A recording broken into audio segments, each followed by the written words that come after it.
নমস্কার বন্ধুরা, welcome back to my channel cooking and travel world. আজ আমি নিয়ে চলে এসেছি ধাবা স্টাইলে খোসা সমেত কালো মুসুর ডালের তরকা।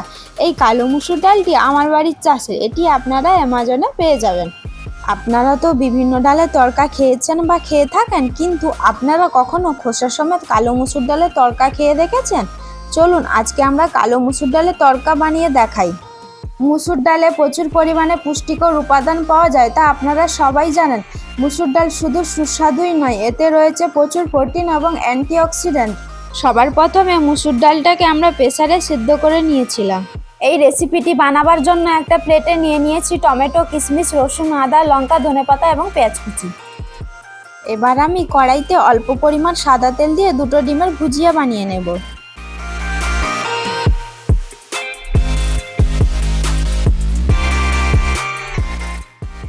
এরপর ভুজিয়াটাকে একটা প্লেটে তুলে রেখে দেব।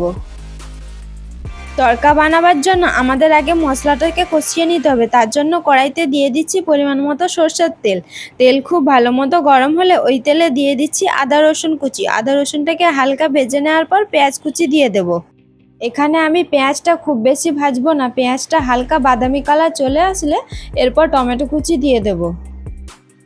এবার আমি স্বাদ মতো লবণ দিয়ে টমেটোটাকে ভেজে নেব। টমেটোটা ভেজে নেওয়ার পরই কয়েকটা কিশমিশ অ্যাড করব।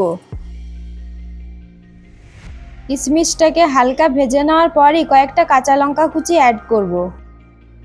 এরপর একে একে 1 চা চামচ করে গুঁড়ো মশলাগুলো অ্যাড করব। হলুদ গুঁড়ো, লঙ্কা গুঁড়ো, জিরে গুঁড়ো, ধনে গুঁড়ো। সমস্ত গুঁড়ো মশলাগুলো দেওয়ার পরই অল্প অল্প জল অ্যাড করে মশলাটাকে কষাতে থাকবো যতক্ষণ না মশলা থেকে তেল ছেড়ে দিচ্ছে।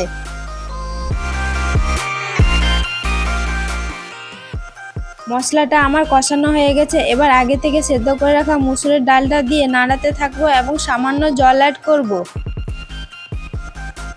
এখানে আমি 1 টেবিল চামচ সস দিয়ে দিচ্ছি তরকার টেস্টটাকে আরও বাড়িয়ে তোলার জন্য। তরকার জলটা কিছুটা শুকিয়ে গেলে এর মধ্যে আগে থেকে করে রাখা ডিমের ভুজিয়াটা দিয়ে তরকাটা নাড়াতে থাকবো।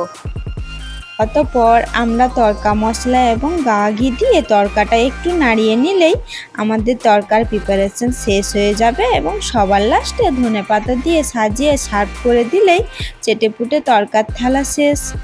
আজকের এই ধাবা স্টাইলে তরকার রেসিপিটি আপনাদের কেমন লাগলো? যদি ভালো লেগে থাকে তাহলে অবশ্যই লাইক কমেন্ট করবেন এবং বন্ধু বান্ধব ফ্যামিলিদের সাথে শেয়ার করে দেখার সুযোগ করে দেবেন।